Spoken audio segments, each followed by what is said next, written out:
And to order, begin. If everyone, where's the sheet, Steve?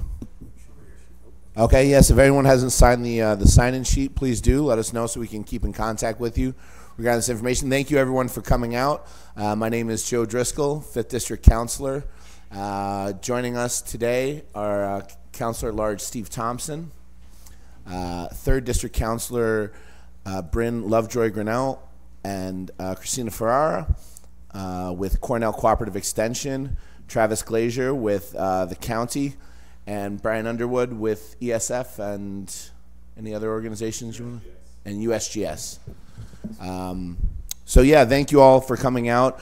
We're looking at developing a more robust deer and tick management plan here in the city. There's been a lot of challenges we've faced throughout the years. I know some of you who are familiar with this know that we've been working on this for many years, trying to develop a more robust response to what's been going on in the community. So we're going to talk today about, Brian's going to present on the history of the herd and what our data and research has shown us thus far. Christina's going to tell us about what Cornell Cooperative Extension has been doing as far as outreach and tick education and awareness. And Travis is going to talk to us about what other municipalities have done around the area. Oh, where did Greg Lowe go?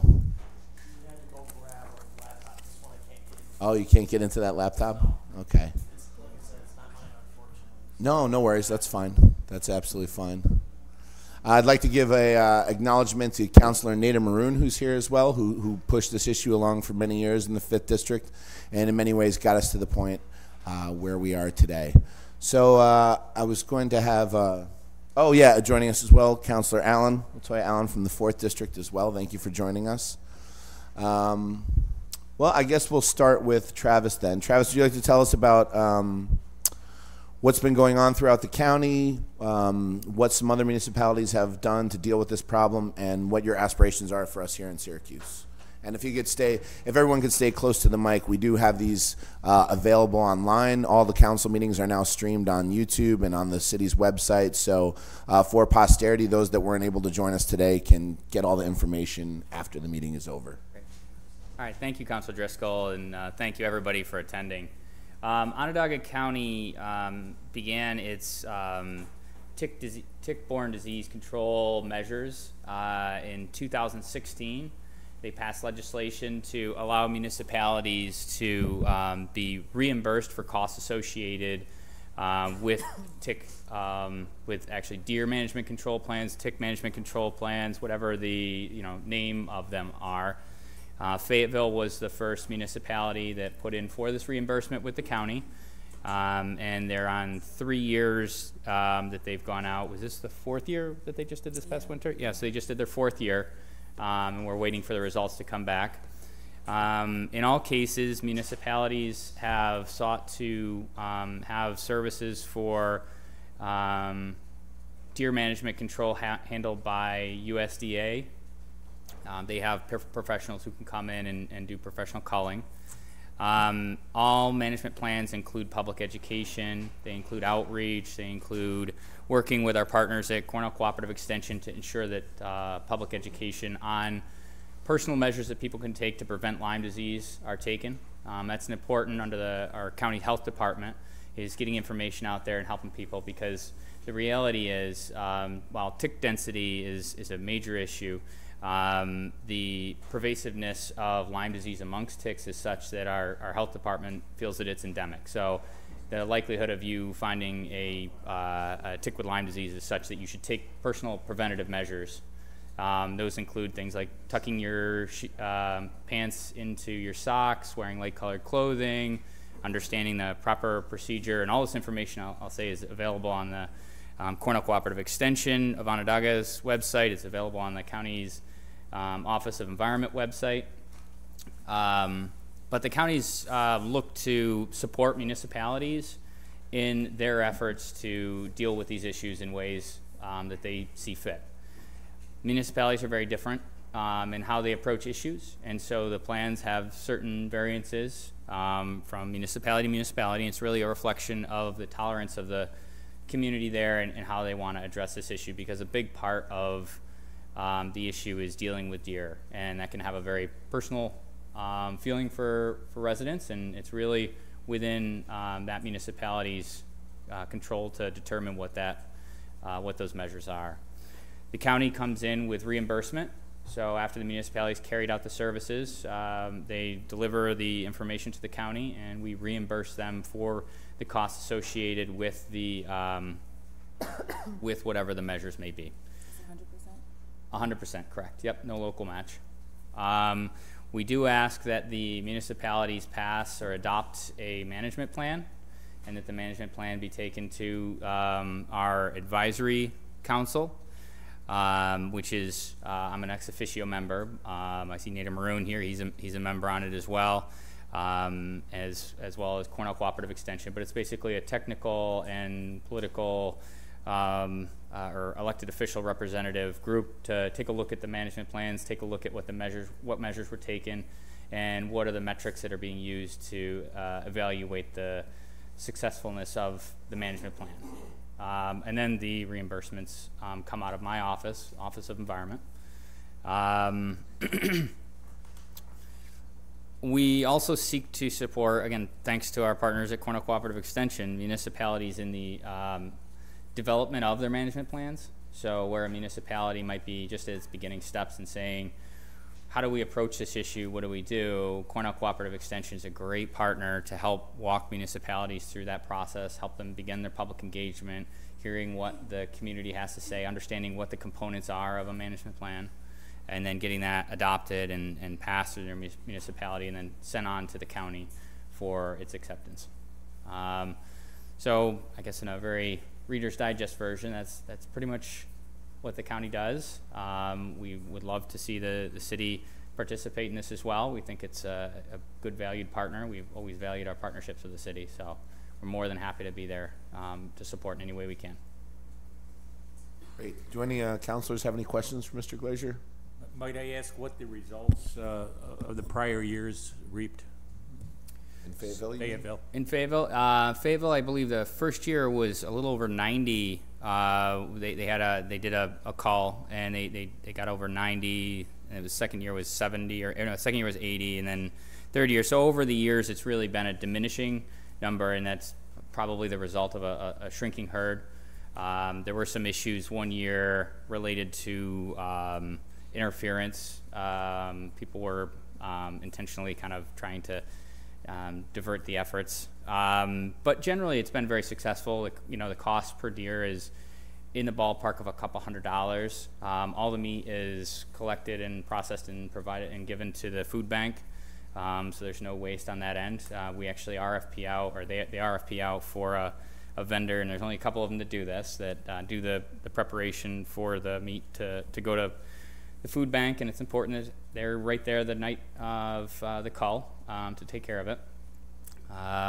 But I'd say they're nearing the 200 mark net, right? Yes. Yeah. So they've had I think a very successful results. I guess my question is, have they seen a thinning of the herds? Have they seen a thinning, and have the residents reported that there's less traffic? So we've heard anecdotal, and then after the first year, the town of Manly has indicated that they had a reduced deer vehicle incident rate. Okay. And so yeah, we've had The tulip. I'm not familiar with it. Less tulips eaten? So the village residents have reported success with their tulips in the spring, which seems like a small thing, but that's a favorite first food in the spring for deer, and they had not had tulips successfully bloom in many years. So since so much of this is about assessing impacts and social tolerance, that's a wonderful indication that some headway is being made. Thanks. Do we see any difference in, or is it too early to tell, or can we not notice this, in people being seen for tick-related illness or reaction? I mean, because that's, for some of us, that's the bigger issue than the tulips, though the tulips are important. But for some of us, the tick reduction in ticks is also important. Yeah, so and then I'll defer to our county health department for specifics on that, but over time we have seen a pretty steady flow of reported cases, and you have to keep in mind there's a lot of cases that aren't reported, and that's really one of the issues. So places like downstate New York, where they've got major density issues in both tick and deer populations, I think it was a few years ago, they were reporting that their reported Lyme disease cases had substantially decreased over like a 10-year period, and it had nothing to do with measures that were taken. It was simply a matter of people were handling it on their own. They were going to the doctors weren't reporting it. The state hasn't really had great protocols on reporting. It's misdiagnosed frequently. So, our primary measure that we seek to try and evaluate the effectiveness of these approaches is like tick density counts. Okay. So a part of a plan will include citizen-supported tick drags, where they drag behind a piece of linen. I'll let Christina go into the very details of this, but the intent is to try and understand what are the tick densities prior to the action and what are the tick densities after. I will say that having a successful deer management plan may not reflect on a immediate year after a tick density collapse. Research has shown that tick populations can self-support for a little while before they begin to collapse. It may. We've had good results elsewhere where we've seen drop-offs, but there's a lot on a year-to-year basis that has to do with just environmental conditions which impact it. But over the long run, the approach of controlling the source of that large blood meal for the tick is an effective method, but you have to remember it's a long-term investment. There's long-term management efforts that need to be taken, and then throughout there should still continue to be public education on how to responsibly go out into the environment and avoid, because even if you really decrease your tick population, there could very well still be a high likelihood if you do get bit by a tick, you may be exposed to Lyme disease. So you should still take protective measures. Okay, I have 3 questions. First, what was the, do you have the total cost for this particular project? For the East Side community? I don't. No. So the East Side community, look, within the city? Yes. Oh yeah, no, we don't have any cost estimates. They I think the process would go that you would adopt a plan, get cost estimates from the service provider, and then after the services are rendered, ask the county for reimbursement. Okay. So the city would, I think, go to our deer management. I always mess up the name of our committee, but they would go before this committee with what their anticipated costs are, and we'd allocate that. We have, I think, about $250,000 allocated in that fund, so we do have adequate funding. Most of the culling activities thus far have been between $10,000 and $20,000 on an annual basis. Okay. And that's so far just been the culling. There's a lot of other pieces of this which the county would be happy to support, the public education, things like tick tubes, and other measures to help people be proactive in their prevention of ticks. Okay. My second question was, what's the time frame for us to be able to measure if this is actually working? Annual basis is really where it's. Well, we will look at the reports that come from USDA on an annual basis and make changes to the management plan as far as activity on the ground. If we have success with this plan, it really does take 3 to 5 years before you can reasonably expect to see reduced impacts, including potentially reduced tick populations in the community. So it is a long-term commitment, and it requires, especially in the beginning 5 years, to maintain management. Okay. My last question, and this, you guys may have touched on this before I got here, but how does the elimination process actually work? What is it that you guys are actually doing to get rid of them? Well, there are a number of different tools that can be engaged in order to manage deer herds. We will be discussing culling, which is a lethal management technique where deer are shot over bait, basically, in an appropriately sited location. There are also other methods for deer management long-term, such as fertility control measures that can be taken. I think So Brian how would will you do address that? a lot of those Okay. in his presentation. Okay, thank you. All good? All right. Thank you both. I'd like to have Greg Lowe from the administration come up and say a few words. Yeah, come on up. So this has been, we've had in the room, we've had a number of partners collaborating on this, trying to discuss how best to move forward. Obviously, Travis with the county, Cornell Cooperative, USDA and others, but the administration has been great working on this issue for a while. So, Greg, thanks for coming. Good morning, everyone. Greg Lowe, Chief Policy Officer for the city. Just quickly to say that from the mayor's office standpoint, we do see this as an issue of concern from both a public safety and a public health standpoint, and we appreciate the council gathering today to bring together some resources and experts to talk about it and help us as a city move forward with a plan.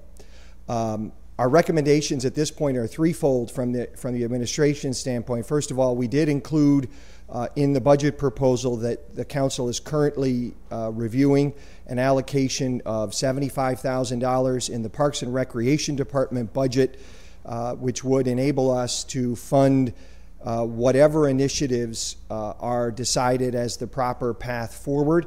Then obviously whatever the budget turns out to be, we'd be able to, pending approval and review with the county, be able to be reimbursed for those expenditures. The mayor would like to let you know that he intends to appoint a tick and deer management advisory group consisting of residents in the city with expertise in health, law, and those who have been involved in assessing the issue of tick and deer populations in the city. Ask that group to work within about a 45-day period to develop a recommended action plan going forward, consistent with what the county has proposed would be necessary for us to be able to take action, with a goal of being, hoping to be able to implement a responsible and effective program by the fall this year. And third, our law department has been working to develop a revised ordinance in the city that would allow deer management activities on public properties, and we expect to be able to bring that recommendation to the council for its review and action for its April 22nd meeting. Great.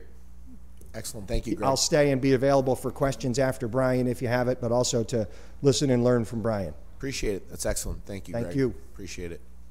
So, Brian, if you wouldn't mind coming up, if you could sit at the table so you could be close to a mic here. Like we said, we want to share this information for the digital public. The Is this okay? yeah, sure. As long as you can speak I'll close just, close to a mic, I'll that'd be pull great. this forward. Yeah, pull it right up to you. Usually, I don't have a problem projecting.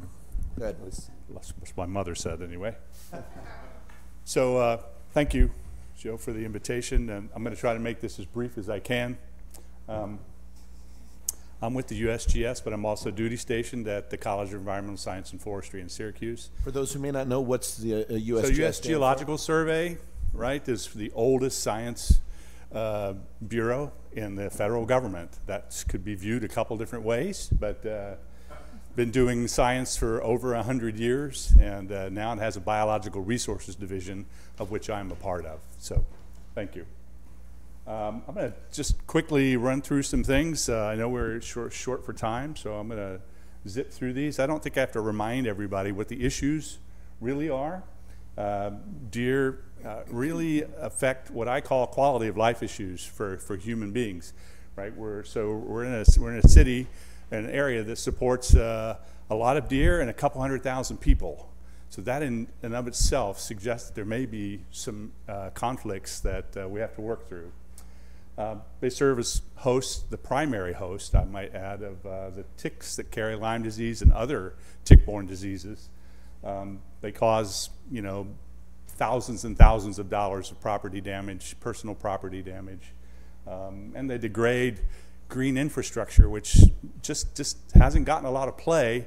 But I would suggest to you right now that that may actually be the most important impact that deer are having in your communities. When they eat all those plants that hold all that water into the soil, no, the water can't stay in the soil any longer, and it runs off and goes into the drains, which is the last place you want it to go. Why is there controversy? Mostly because not everybody agrees that there's a problem. You know, what's a problem to one person is a pleasure for another, and it's human nature. Not everyone agrees with the evaluation of the problem. What makes you decide it was a problem, and how did you get to that conclusion? And then not everyone's going to agree on what the preferred alternative is. You know, everybody's souls are shaped a little bit differently, and as a pluralistic and diverse society, we have to figure out a way to embrace all of the perspectives, as many of them as we can, in making a really positive solution. So I'm not going to talk about the non-viable solutions. I think we've talked about that over and over again over the last 5-6 years. I still continue to get questions about things that that have been dismissed, not by us, but by really the scientific community. Really, you only have 3. You have regulated legal harvest. That's performed and managed by the New York State Department of Environmental Conservation. Culling, which is not hunting. Make sure everybody understands that culling is problem solving 101. It is not recreation, okay? It's essentially an expedient way of removing deer quickly from the environment, safely and humanely. And then finally, localized fertility control, which I'll talk a little bit about in the future. So I've been around here a long time. Many of you have been around here a long time. This problem just didn't happen overnight, right? This took 30 years to develop in the city and in the surrounding communities. You're not going to solve it in 4 years, in 3 years, certainly not in 3 months. This is going to take concerted, long-term effort to resolve. Good news is that you can. This is definitely a solvable problem. Key cooperators. They asked me to make this presentation. There's at least 4 people in this room that I know of that could have made this presentation. So I have to acknowledge, you can read them as well as I can. Nada Maroon, Assemblymember Pam Hunter, Cornell Cooperative Extension, Christina Farrar and Tom. Department of Environmental Conservation reviews all plans and writes all permits. You don't do anything until you get past the permitting process. The town of DeWitt was sort of courageously decided to engage this process and do something with the consent of their constituents and communities. APHIS Wildlife Services do the on-the-ground work, and I would be remiss if I didn't recognize the county for their wonderful support through this committee and the money that's been allocated. Thanks again to my friend Nader Maroon as well. This is not a new problem. Nader tells me that his interactions with his constituents and deer go back to the mid-2000s. Okay, in the time up to 2016, I was personally involved in 3 presentations with attendances of over 300 people each. This is not a new problem. Not a new problem.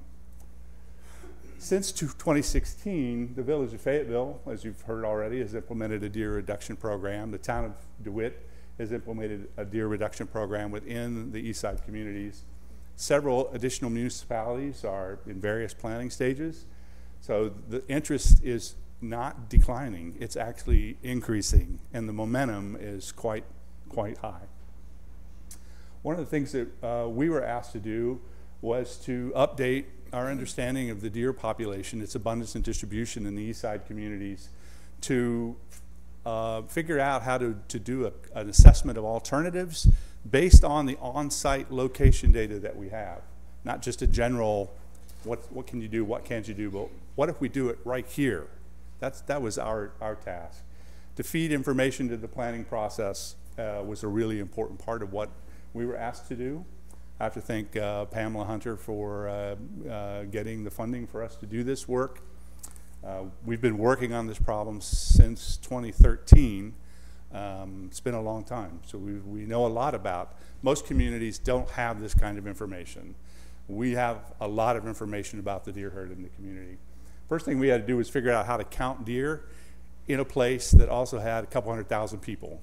It's really challenging to do without getting killed yourself driving around on roads. But essentially what we came up with was a road-based survey conducted right after sunrise, randomly selected road segments, GPS. We mapped every observation of every deer, and we used a method that allows us to actually estimate their density. Density is a transcendental measure that is the number per unit area, right? So it's not a total number of deer, but it's a number of deer per unit area in the areas that you counted. That way, so the number of total deer changes depending on where you draw the line, right? How big the circle is determines how many deer there are. I'll give you some preliminary results. These are finally coming out of review, and we're getting the final report finished as we speak. Essentially, in 2013, we had a density of 3.8 deer per square kilometer. The conversion to deer per square mile is roughly times 2.5, so 4 times 2.5 puts you at about 10 deer per square mile in 2013, and then we almost tripled that 3 years later. So in 3 years, the deer population essentially doubled and then another half. So growing by about 30% per year, which is very typical of deer. They're fully capable of growing at that rate. The data that we have for 2017 suggests that that trend was not carried through into 2017, but it didn't go down. It stayed about the same from 2016 to 2017. If you want to know where the deer are, so if you scrunch your eyes on this graph, you'll see that there's a band that runs from northeast to southwest across the east side communities where the deer populations are concentrated. The larger circles represent larger concentrations, smaller circles represent smaller concentrations of deer. You can kind of see the heat map there. It's just like you'd read it like you just read a weather map. The red colors are sort of the hottest, heaviest deer densities, and the lighter colors, including blue, are where we encountered fewer deer. This map really hasn't changed that much in all the years that we've been counting deer, although we can say that deer are presently expanding into the western portions of the study area. So Oakwood Cemetery towards the very south and western portions of the study area, increasing deer numbers. They're really expanding their range pretty rapidly in that direction. So the question is, what do you do with that information? What do you do with a knowledge of sort of how many deer there are and where they are? Well, our question was simple. What happens, can we manage them? And what happens when we manage them? And what happens when we manage them right there? What happens when we do something right here relative to other places in the study area? We developed a computer model that basically simulates deer movements on the landscape. This is our landscape here from a high resolution satellite imagery that we produced ourselves and analyzed. We allowed the deer to interact on this map in a way that's based on the biology of deer and what we know about deer. We started the model with our best estimate at the end of 2016, which is about 8.6 deer per square kilometer. We basically constructed a synthetic deer population that had all the characteristics of the ones that we actually observed. So you can see there's a lot of information that's fed into these things. Because we didn't have any marked animals on the study area, we didn't trap any deer, we didn't put any radio collars out. So all of these data that we're using to drive this model are based on our experience in other study areas. They're very similar. For example, Irondequoit, which is a suburb of the city of Rochester, underwent the same process about 20 years ago. So I was involved in that effort, so The data are fairly similar. Here's our computer simulated map. It has a big buffer around it that allows the deer to move outside so they don't bunch up on the borders. So the deer are interacting with this map in a way that we think best represents how deer use the landscape. And every time they pass through a pixel, which is a little tiny square on this map, the value of that pixel is incremented so that we can actually track where deer are actually moving on this landscape. I'm going to see if I can, I don't know if I can do it. I don't think it's going to run. It's okay. So what we found out, these are our green spaces in the east side communities and in the city of Syracuse as well, from which some management could be conducted. These are public, some are private properties, but they're all very important to deer, and we made that determination on the basis of research. The ones that are in purple are the ones that we felt could be used in a way to manage deer. The ones that are in sort of this cyan color are the ones that we did not use, either because they were too small, in a bad place, or otherwise inaccessible. So anything across 481 was out of bounds, although you'll learn in a minute that those parcels are also very important. So in those purple areas, we think we can actually do some management. The one right there in the middle there is St. Mary's Cemetery. If you want to sort of visualize where you're at. I think I figure out where the pointer runs in this thing. Yeah, there it is. So there's South Campus here, St. Mary's Cemetery. This is Lemoyne College. This is the gardens right across the street from Oakwood Cemetery. And there's our little patch right there in Oakwood, right next to the College of Environmental Science and Forestry. Simulations were basically 2 seasons, snow on and snow off. We wanted to make this very simple. We used, in our culling scenarios, we matched them to how APHIS actually operates. They only call after the first of the year, usually when there's only snow on. We ran 7 different scenarios: culling, fencing and culling, fertility control, and culling in various locations. There's our study area. That's basically the east side communities and the city of Syracuse, bounded on the west by I-81, on the north by 690, on the south by I-481. So when you do nothing, this is what after 5 years, we picked a 5-year planning horizon. This is very important, and I think Christina said it very well. You're not going to solve this problem in 2 years. Minimally, you're looking at 5 years, and by the time you're all done, you don't really stop. You get to a maintenance level, but essentially there's really no stopping. A lot of people don't like to hear that, but it's in fact the truth. So in areas where we expected to see large increases in the deer population, this all makes sense. There's even Thorndon Park, believe it or not. This is around Clark Reservation down here, so you can see there's lots of habitat for deer right in your backyard. The control simulation gave us a rate of increase in the deer population that looks a lot like what we actually observed. So here are those areas again that I suggested that we could potentially do some management on. We picked those because of their proximity to each other, their size, and their potentially relevant impact on the deer population through the management. So this is fertility control. Relative to the control, gives us a 27% reduction over 5 years in the deer impact on the human population. And we measured that strictly on the basis of numbers of animals. Doesn't account for any social factors or anything like that. You can see some fairly interesting impact reductions here, but South Campus is still pretty lit up.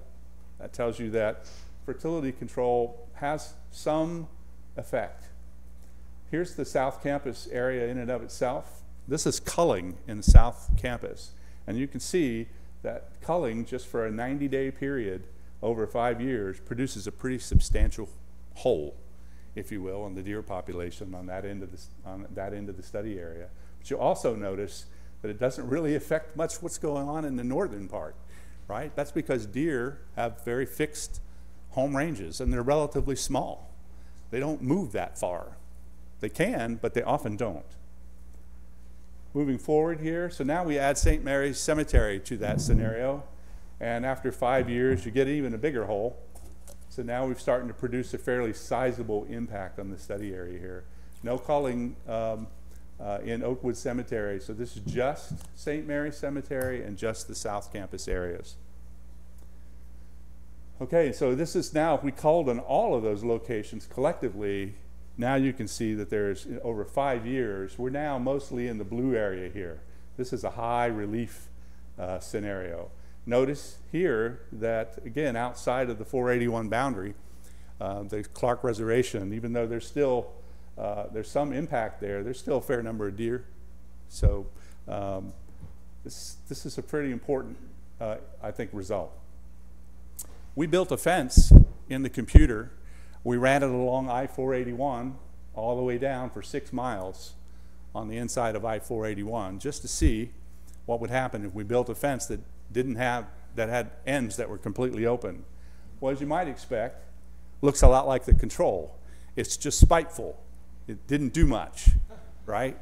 But the interesting thing is when you combine that fence with a cull across all those areas, you actually achieve the highest reduction in deer impact. Why?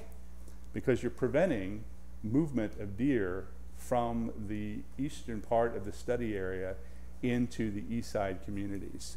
So it's actually keeping the deer out and increasing the efficacy of what you're actually doing in. Even though it doesn't have an end, I mean, it does have an end, but it's not a closed fence. It's quite a substantial reduction, 68% reduction in overall deer impact, 5 years, if you're capable of doing those kinds of managements inside. So these are very realistic scenarios, we feel. And I'll wrap up by saying that targeted culling among those scattered green spaces can work, can be effective, provided you get the access that you need, right? Everybody has to be at the table. All the key players need to be at the table. Substantial relief throughout the east side communities can be achieved with landowner cooperation. And some combinations of treatments exhibit a synergistic effects while others do not. Granted, the fence and the culling surprised even us. It was even more effective than fencing and, say, fertility control. So, or culling and fertility control. So that was a very brief presentation of 6 years of pretty intensive work, but I'd be happy to answer any of your questions if you have any. Thank you, Mr. Underwood. Appreciate it very much. My fellow councilors, does anyone have any questions for Mr. Underwood? I have one question. Sure. On your last slide right here, landowner cooperation, exactly what would that entail from homeowners here in the city? Well, homeowners and private property owners in general. I mean, remember, deer need these spaces, these green spaces, in order to kind of survive. Even though they're pretty friendly in the communities, they still need these green spaces for protection. They use them mostly for daytime resting sites. They don't like to be disturbed all that much, so they go hide for the day, they come out at night. So you need people and property owners to say, yep, come on in. We're happy to do our part in helping you solve your deer problem, because we're actually part of the want to be part of the solution as much as we are part of the problem. So it's just a matter of the homeowners allowing access for... getting permission to get on the property and actually do what needs to be done. Correct. Okay. Thank you. You're welcome. I'd like to welcome Councilor at Large Timothy Rudd joining us as well. Any other questions for Mr. Underwood? No? Can I just, could you just briefly describe the actual the call, like timing, like when that happens, as far as like when the properties are inaccessible and how it's done? Right. So in this environment, I mean, there are a lot of, as you might imagine, a lot of constraints on deer management outside of the traditional and conventional regulated deer harvest that the DEC operates. So they impose several restrictions, one of which is that culling really can't take place during the hunting season. It has to be done outside of that window of the hunting season. So typically, culling typically occurs after the hunting season ends in December. So let's say January 1st is often an initiation window when you can actually start doing some culling. Culling in the wintertime in this landscape is actually very effective because it's a time of year when deer don't have access to high energy food sources. You put bait on the ground, you have a higher probability of attracting animals to the bait site and increase your efficacy of removal of animals. So it's typically between January 1st and the end of March, prior to the fawning season, which typically occurs around June. Now, we could talk all day about why I think there really should be no restrictions. You should be able to cull deer any time of the year, but that's not my decision. That's really up to the DEC, and you would have to go to them and work on that. But that said, that 90-day window actually is very effective. And it usually takes place at night. Takes place at night, typically fairly covert. Obviously, you want to do this in a way that doesn't disrupt people. This is a challenge. You're trying to implement a management program in a place in essentially people's backyards. So it becomes very challenging. The folks that we work with, for example, the people at APHIS, Wildlife Services, they're professionals. They do this for a living, and they have their means and methods are very, very effective. And I have to say that they really do yeoman's duty on this job. It's not recreation, not by any stretch of the imagination. They also utilize, they can legally, part of the reason why you use APHIS, which is USDA, is they can legally utilize silencing measures. So there may be concerns perhaps from constituents about hearing firearms and things of that nature. Residents in Fayetteville haven't had these complaints or any issues. It also is utilizing public space during periods when there's much less likely to have people there. So it's been effective, and it's been very minimal, I think, complaints from the residents in the other areas that have used this. Yeah, it takes a high level of coordination, and that's what they do very well. And they work with every municipality that they work with to try to find a solution to do the implementation in a way that's least intrusive. I have a question. Can I ask? Go ahead. Were there any, Travis, or Christina, were there any techniques that Brian described that would not fall under the categories that would be reimbursable by the county first? And then the second part of that would be, are there any other techniques that an advisory plan has or the advisory group would reimburse that weren't discussed here in Brian's presentation? I'll say the only thing, this is the first I've actually heard of the fence, which is actually really interesting. That's the first time I've heard that. And I would have to, that would be something for I think everybody to consider. Other than that, though, the legislation is such that it's broad and supports management, deer management, including culling, fertility controls. I would say that it would behoove the council to present the intended plans to the county legislature in advance to allow them, especially if they're going to use something other than culling. Obviously, past practices on culling, the counties gladly reimburse that. It's been, I'd say, 100% at this point what the management practices have been. So anything outside of that, it might just want to, in advance, allow the legislative committee to take a look at it. That's a big fence he's talking about. Yeah, it's a big there. fence. Yeah, that's an expensive fence. I guess that one's one I'm definitely going to defer to their their comment about. Maybe you can get DeWitt to pay for it. Nice, well played. It's not that bad, actually. They build fences like this all the time in Texas. $150,000 will build that fence. There you go. And Travis, did you talk about the aspirations to include other methods? Is that something we're considering? Yeah, I mean, I think as was mentioned in the presentation, I think so far everybody's really approached this as a kind of one pathway. You know, you do the culling, and you engage in the public education, and really the idea there is to drive down the herd total. But as Brian mentioned, Over the long run, there needs to be management practices that put into place to deal with that. And one of the approaches that you could take is a fertility approach coupled with a culling approach, so that as you reduce the population, you're slowly decreasing the reproduction rate.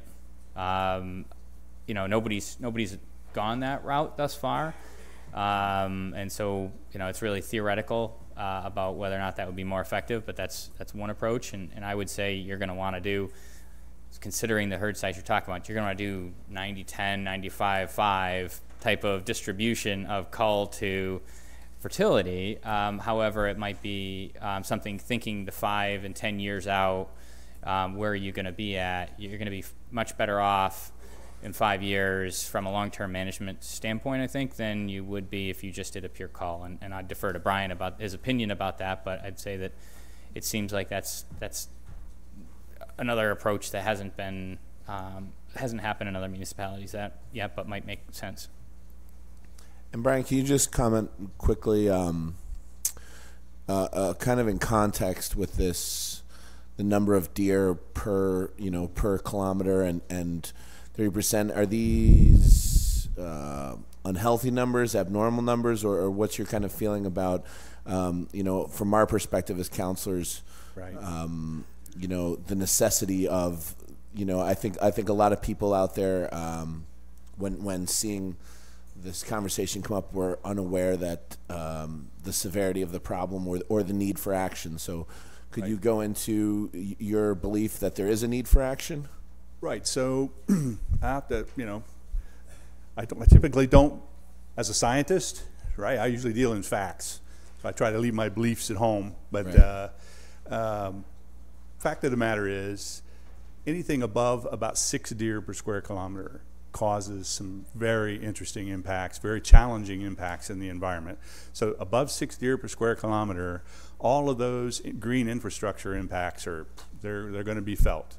Anything above 6 deer per square kilometer, they're going to eat every plant from about 7 feet off the ground down to the ground in those green spaces. Again, not something that's really been addressed. I know that Cooperative Extension has talked about this quite a bit. I try to bring it up as much as I possibly can. And so if they're eating all the vegetation in the green spaces, they're also doing that in people's landscapes and in their backyards. So forget about having a garden.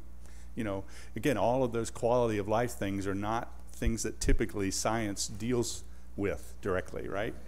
But knowing what things that humans desire and like to have in their own home, gardening is, talk to gardeners who haven't been able to grow any vegetables in the East Side communities for 20 years. Can't plant their favorite flowers because the deer eat them every year. Now, you may say that, well, that's not really all that important, but I'll contend that is a psychological impact that has real implications. In fact, I know many people that have moved out of the East Side communities to get away from the deer. It's a fact. People are moving away to try to avoid this problem. So, but beyond that, deer carry these ticks. Even at very low abundance, we do know that you can drive those tick populations down once you keep the deer populations down. That would be below that 6 deer per square kilometer figure, by the way. You need to keep that deer population low as you can in order to have a really profound impact on the tick populations over time. You want to keep the population low to keep deer from bringing ticks in from other areas. So deer disperse. As young animals, they leave their home range around their mother and they go set up a shop someplace else. That's what we call dispersal. And so there's constantly animals trying to disperse into the environment to find a place to live and to set up a home range. If you keep that population low, that number of dispersers is going to be very low, and they're going to bring fewer ticks into the environment, and so on and so forth. So there's a lot of competing factors that are going on in here. One deer to one person could be too many, a deer too many. especially if it winds up on the hood of your car or, God forbid, through the windshield. Or it's the one that gave you Lyme disease that wasn't diagnosed for 15 years, and you're in a wheelchair. So those are not things that typically I can deal with very well, because as a scientist, those are not. That was all very informative. I appreciate that. I'll just add that the from the ecological standpoint, restoration projects around Onondaga Lake now oftentimes, because what we're trying to do is with the restoration of Onondaga Lake and reintroduction of these natural spaces is reduce invasive species. And one of the prime measures that you do to prevent invasives from coming in is putting up deer fencing around plantings, because without it, any plantings that go in will be destroyed, and what comes in then is invasives. That's what's happening in a lot of our forests. So from the city's flora and fauna, from its natural scapes, one of the best things that you can do from practice are these deer fencing enclosures to ensure that native species have a chance. They're doing a lot of them now in Green Lakes Green Lakes State Park to try and show people the impacts, how stark the differences are from one side of the fence to the other, to really understand what large deer populations do to the local ecology. And so from an invasive standpoint, it is a significant problem, and as Brian mentioned, it's really stated throughout these discussions, but it's a major ecological issue as well. Thank you. And I saw a lot of hands from the audience. Sorry, we're running short on time, but we'll also have we will have two very publicized meetings to interact with the public. Today was more of an informational session to let people know what the things we're considering are, and to have presentations from some of the experts to get some insight. But we will have, I believe, the week of May 27th, we're going to have an East Side meeting, hopefully at Nottingham High School. And then first week of June, we'll have one on the West Side to interact with people there. Yes. Sorry, Joe, could I ask a question about the slide that's on the wall, since that might not be here for the next meeting? Sure. Thank you. Great presentation. Can you use the mic, because we record everything? Yeah, sure. Go ahead. Go to the mic. Thank you. My name is Bob Haley, and I've lived in the city for 48 years in the university neighborhood area. This slide, thank you. It's a very graphic slide. It included a fence and culling, and I understood the 5-year kind of impact is your intention here. This intends to imply that the deer population is basically resident. They live in this area. They breed in this area. The families are bird. I know this from my yard, 6 generations of deer that I count and have. The aspect of the wall, what does that say about what's going on the other side of the wall in the yellow area of DeWitt? It looks like you're implying that a captive area can be culled down. There's not migration over the wall that you're dealing with now, or what is the implication of this diagram on the east side of that wall? Right, so this is a good question. The movements that were involved in developing of this slide were only foraging movements. These were not socially mediated dispersal. So these are not animals dispersing. This is just from normal movements, daily movements that a deer would take in order to meet its daily energetic needs, all the stuff that's going on in its life history. So what it shows is that, so the outside of the fence, on the east side of that fence, is what we saw after 5 years of doing nothing on the inside of the fence. They're no different. That's what the inside of the fence would look like after 5 years if you did nothing. So what that gives you is the contrast between what management is capable of doing in 5 years and what no management, which is on the other side. Remember, we're not culling on the other side of that fence. Those are all animals that were left to do what they wanted. You do remember that there was very large patches of deer habitat on this side of the fence. Very, very important and large patches. I don't know what they're doing. I don't know what kind of management's going on there. I'm not familiar with what's going on there. Jamesville, I know that Jamesville is dealing with a lot of deer. There's certainly a fair number of deer in Clark Reservation. There's a lot of deer on that side of the fence. So this is not an unusual scenario at all. Everybody is dealing with this problem, and not just in the east side communities, but really all over the city of Syracuse and around the suburban communities. I do just want to add quickly that DeWitt is actively managing their deer herd, just as an addition. So. Okay, I think unfortunately we've got a meeting at 10 that we have to attend to, so I'm sorry that we didn't have more time for everything and to answer every question. But as I said, this is the first of a few meetings. There will be some more to come where we will have primarily focusing on input from the public and to hear back from what people think and answer people's questions. But if you have a question that wasn't answered that you'd like me to relay to the experts, please feel free to email me, jdriscoll@syrgov.net, and we'll answer any questions people had that we're not able to get to today. Thanks to all our partners for coming out, Christina with Cornell Cooperative Extension, Travis with the county, Brian Underwood with ESF, and again, thanks to Councilor Nathan Roon for all his years pushing this forward, and thank you all for coming out.